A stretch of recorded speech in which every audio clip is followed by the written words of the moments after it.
देखें ना, खिदमत फाउंडेशन जमात इस्लामी नजर आई, और तहरीक लबैक पाकिस्तान देखें ना, अब रिप्लेसमेंट नहीं है। ये बड़ी अहम खबर आपको दे रहा हूँ। खबर ये है कि जो ही चेयरमैन पीटीआई गिरफ्तार होते हैं,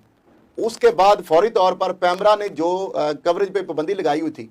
जो तहरीक लबैक पाकिस्तान के ऊपर, हाफिज साहब हसन रिजवी और उनकी जमात के ऊपर, और इलेक्ट्रॉनिक मीडिया पे कवरेज पर पाबंदी थी, और उस हवाले से हुकूमत पाकिस्तान यानी वजारत दाखिला का और उनकी कमेटी का बाकायदा ये जून के मिड के अंदर ये एग्रीमेंट भी हो गया। लेकिन पैमरा ने चेयरमैन पीटीआई की गिरफ्तारी के अचानक बाद एक लेटर जारी कर दिया कि 21 जून को मीटिंग मिनट्स हुए, और उसमें चूंकि जो एग्रीमेंट हुआ था तहरीक लबैक पाकिस्तान का और जो वजारत दाखिला का, तो इस बुनियाद पर जो 21 और 22 के अंदर जो हमने बैन के हवाले से, पाबंदी के हवाले से नोटिफिकेशन लगाए थे, किए थे उनके ऊपर, वो हम वापस लेते हैं, और मिजाज अथॉरिटी चेयरमैन पैमरा की वजह से। मुझे ये बताएं, क्या कहीं जो तहरीक लबैक पाकिस्तान है वो इस वैक्यूम को पूरा करने के लिए, इस खला को पूरा करने के लिए, क्या पीटीआई की पाकिस्तान तहरीक इंसाफ की कहीं मुतबादल तो नहीं बन के आ रही? साहब, एक तो उनका वोट बैंक बहुत ज्यादा है, उनका सोशल मीडिया मजबूत है, ग्राउंड लेवल पर उनके जो उनके वोटर्स हैं वो काफी मजबूत हैं। 9 मई के बाद उन्होंने देखा पीटीआई के वोटर टूटे हैं, लेकिन जो उन पर स्ट्राइक की गई थी इमरान चेयरमैन पीटीआई के दौर में, तो उनके वोटर नहीं टूटे, खड़े हैं साथ जमात के। देखिए, आप एक और बड़ा फैक्ट है, नाज़रीन को शायद नहीं पता, 2018 के जो इंतखाबात थे पंजाब की, अगर हम बात कर लें,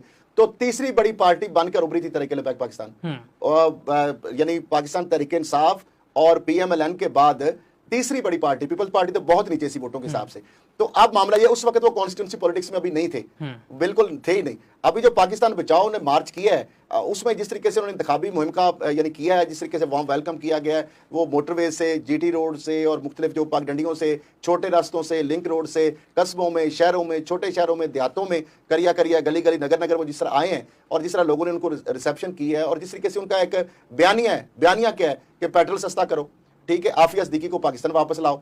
और जो ब्लास्फेमी के वाले से उनका एक स्टांस है, जारी बात है, वो उन्होंने कहा उनके जो खिलाफ है दहशतगर्दी, इंसानी दहशतगर्दी की अदालतों में 295 के साथ सी के साथ वो भी लगाई जाए। अथॉरिटी जो है काउंटर जो ब्लास्फेमी के वाले से, उसके क्याम की बात हुई, और फिर जो आवाम को रिलीफ दिया जाए, सस्ती जो पेट्रोलियम मसनूआत की, जो महंगाई के अंदर कमी की जाए। तो ये उन्होंने बड़े चीजें, कोई इंतहा पसंदी की बात नहीं की, कोई फिरका वरीयत की बात नहीं की, और उस पर इसलिए मैं समझता हूँ कि वो एक्सेप्टेबल भी हैं, और ये बैन भी उनसे उठ गया है। तो अब इस्तेकाम पाकिस्तान पार्टी जो है वो नई पार्टी है, स्ट्रीट पावर टीएलपी के पास है, उनके पास स्ट्रीट पावर नहीं है, लेकिन उनके पास विजडम है, मैनेजमेंट है, और इंटरनेशनल एक्सेप्टेंस भी है। अलीम खान जो है वो भी आपको पता है कि जहांगीर साहब कारपोरेट हैं दोनों, और साथ पॉलिटिशियन भी हैं, और पीटीआई की बुनियाद दाग बेल डाली, और सारा उनका बड़ा कंट्रीब्यूशन है, उनकी ज्वाइनिंग करवाना, पटके डलवाना, जहाज भगाना, इन्वेस्टमेंट करना, एटीएम्स के ताने सहना। तो अब ये है कि अगर ये दो पार्टियां मिल जाती, क्योंकि एक अटेम्प्ट हुई है तहरीक लबैक पाकिस्तान को, राना सनाउल और कुछ लोगों ने कोशिश की कि ये सीट एडजस्टमेंट,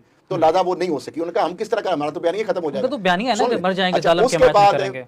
दूसरा आ गया कि पीटीआई के जो लोग हैं उनके साथ, इसलिए कि पीटीआई के दौर में उनके ऊपर क्रैकडाउन हुआ, उनको 4 शेड्यूल में डाला गया, उनको पाबंदी सलासल किया गया। तो हाफिज साहब हसन रिजवी साहब या उनकी जो जमात है, वो मुल्क भर के अंदर, आपको पता है ये ऐसा मामला है कि पीटीआई के पास भी 2 कार्ड थे, एक मजहब कार्ड था, इस्लामिक टास्क की जो बात होती है, और दूसरा उनके पास अकाउंटेबिलिटी का। अकाउंटेबिलिटी तो वो कर नहीं सके, बल्कि अपनी उनकी शुरू हो गई है। अच्छा, दूसरी बात यह है कि मजहब जो कार्ड है वो, उसकी अगर बात की जाए तो उसकी फिर तो टीएलपी के पास उससे बड़ा कार्ड है फिर।